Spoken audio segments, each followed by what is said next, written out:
जय श्री राम। मैं आचार्य राजेश श्री राम जन्मभूमि अयोध्या से। प्रिय दर्शकों, आत्मा, आत्मबल, आत्मसम्मान, सफलता, उच्च पद प्रतिष्ठा, आरोग्य आदि के कारक ग्रहों के राजा सूर्यदेव 17 अगस्त से लेकर के 17 सितंबर तक अपनी ही मूल त्रिकोण राशि सिंह राशि पर गोचर करेंगे। साथ में युति करेंगे केतु के साथ और बुध के साथ में बुधादित्य योग बनाएंगे और इन पर दृष्टि रहेगी राहु की। क्या परिणाम प्राप्त होगा कन्या राशि के जातकों को सूर्यदेव के इस गोचर का? सूर्यदेव कन्या राशि के जातकों के लिए द्वादश स्थान के स्वामी हैं और यहाँ पर एक सरल नामक विपरीत राजयोग बनेगा, क्योंकि द्वादश स्थान के स्वामी द्वादश स्थान पर ही गोचर करेंगे।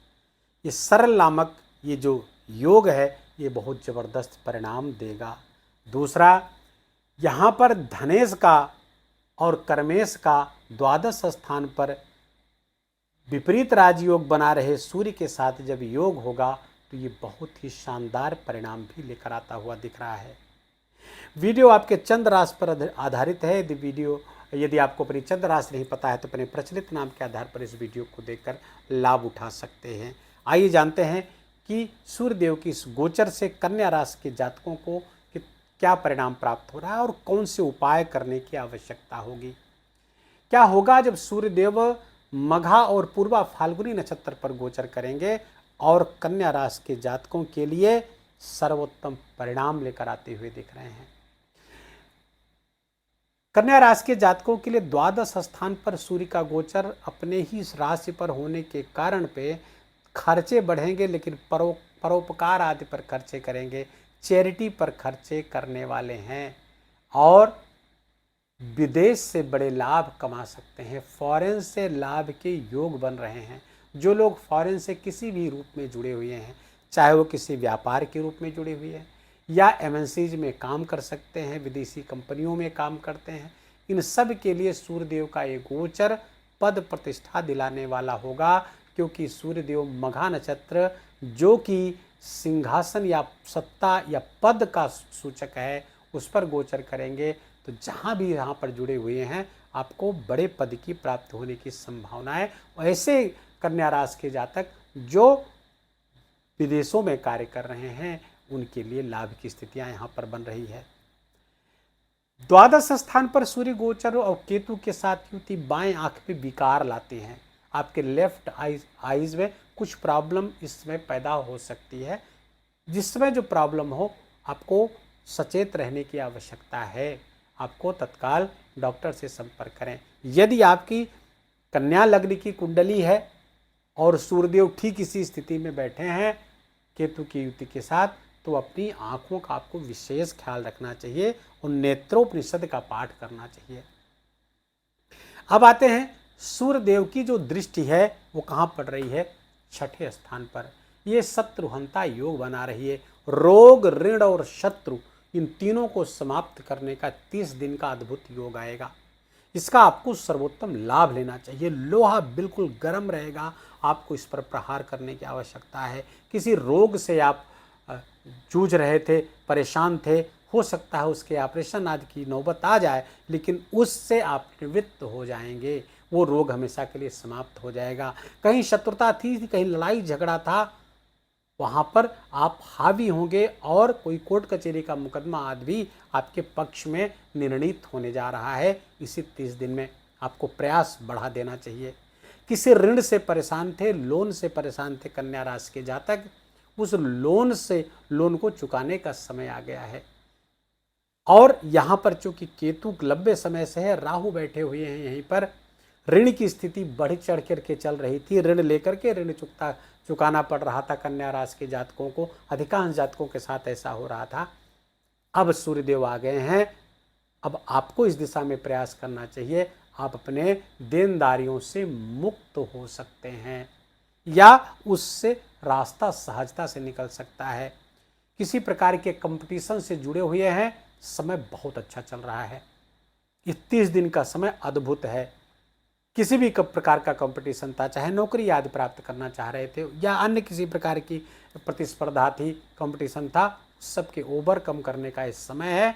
आपको इस समय प्रयास करना चाहिए। इसीलिए मैं कहता हूँ कि लोहा गर्म है, इस पर प्रहार कीजिए।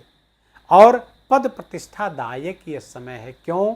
क्योंकि राशि के स्वामी जो आपके कर्म अर्थात प्रोफेशनल अचीवमेंट के भी स्वामी हैं, सूर्य के साथ बुधादित्य योग बना रहे हैं। कब से कब तक? डेट नोट कर लीजिए, 22 अगस्त से लेकर 7 सितंबर तक सूर्यदेव गोचर करेंगे, बुधदेव गोचर करेंगे सूर्य के साथ। इसलिए बुधादित्य योग यहाँ बन रहा है। अब प्रोफेशनल अचीवमेंट समय जुड़ रहा है कहाँ से? विदेश से। द्वादश से संबंध बन रहा है ना, तो विदेश से संबंध बन रहा है। तो फॉरेन से जुड़े हुए लोगों को इसीलिए मैंने बताया कि इस समय अद्भुत है ये कालखंड। वहाँ से बहुत सारी प्रोफेशनल अचीवमेंट्स आपके पक्ष में आती हुई दिख रही है। आपको उस दिशा में प्रयास को बढ़ा देना चाहिए।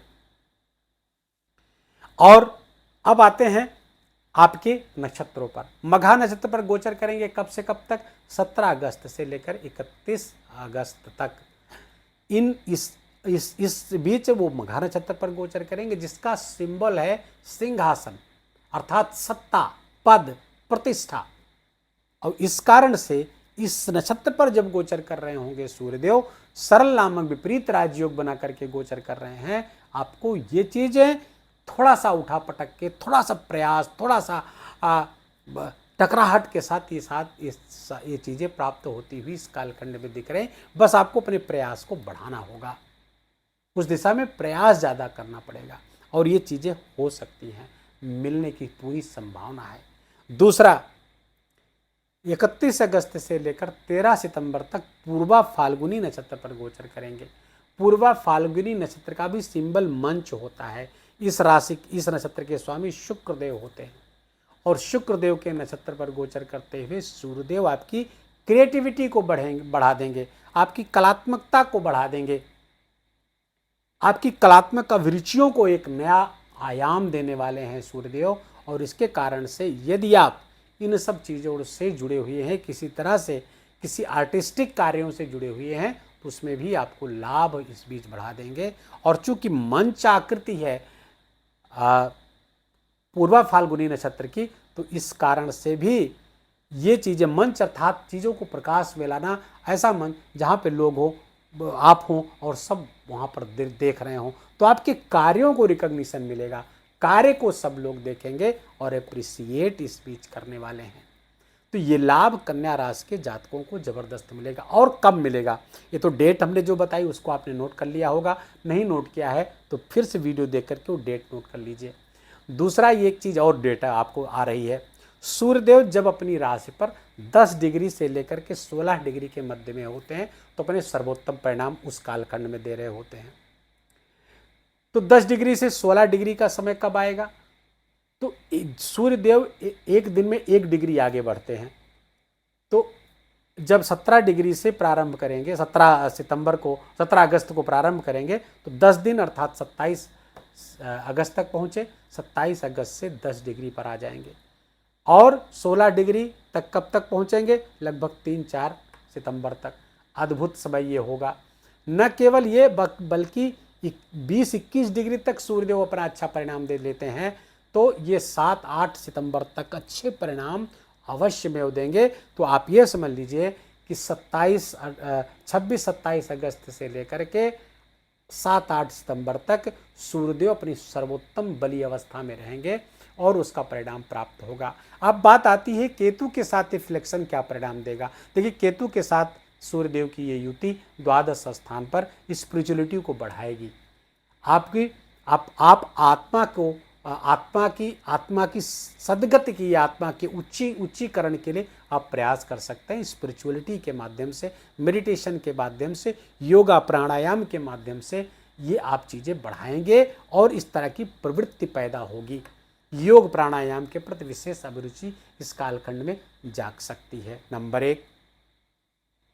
दूसरा, केतु यहाँ पर अश्लेषा नक्षत्र पर आ चुके हैं, कर्क राशि की तरफ बढ़ रहे हैं। इसलिए सूर्य के साथ जो निगेटिव रिफ्लेक्शन है, बिल्कुल निगेटिव प्रभाव बिल्कुल नहीं आ रहा है।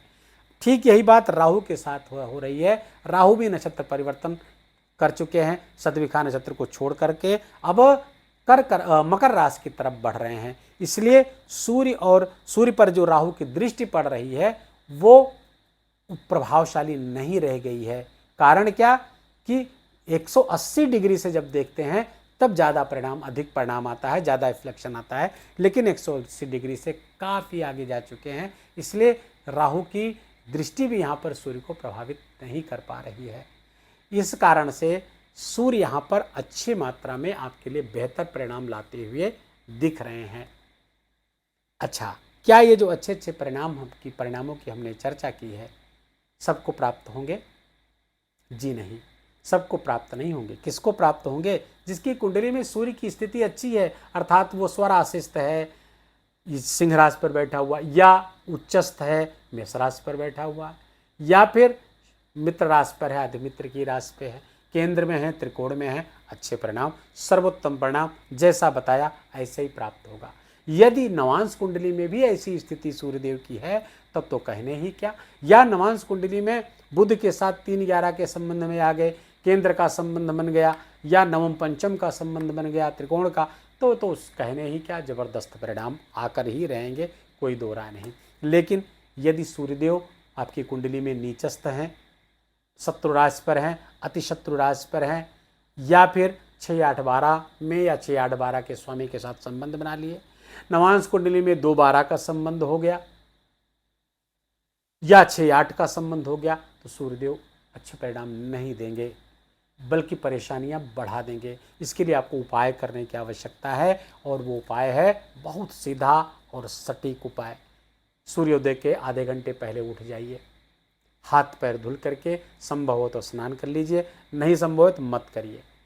सूर्यदेव के सामने बैठ जाइए, उनके उगने का इंतजार करिए, और छत पर या गार्डन जहाँ संभव हो सके बस उनके सामने बैठिए। उगते हुए सूर्य को एकटक देखें, त्राटक करें। आंखें जब जलने लगे, आंखें में आंसू भर जाए तो आंखें बंद कर लीजिए, फिर अपने आज्ञा चक्र पर उगते हुए सूर्य को देखें। ऐसा यदि आप 15 मिनट करते हैं, इस 15 मिनट में मन ही मन आप गायत्री मंत्र का जप करते रहें, मानसिक जप करें, आप देखेंगे जीवन में क्रांति आ जाएगी। न केवल सफलता का मार्ग प्रशस्त होगा बल्कि आप आरोग्यवान होंगे, अपने शत्रुओं पर आप हावी होंगे, जीवन आपका सफलता के रथ पर आगे बढ़ जाएगा। वीडियो को यहीं विराम देंगे। वीडियो अच्छा लगा हो, आपके काम का लगा हो, मेरा बोलना आपका सुनना दोनों सार्थक हुआ, कृपा करके इस वीडियो को लाइक करिएगा, अपनों के साथ शेयर करके उनको भी इसका लाभ दीजिए। कमेंट में जाकर जय सिया राम लिखना बिल्कुल भी मत भूलिएगा। मेरा विशेष निवेदन, विशेष आग्रह आपसे, चैनल पर नए हैं तो इसको सब्सक्राइब कर लीजिए, बेल आइकन की घंटी दबा लीजिए, और अपना बहुत बहुत ख्याल रखिए। जय जय सिया राम।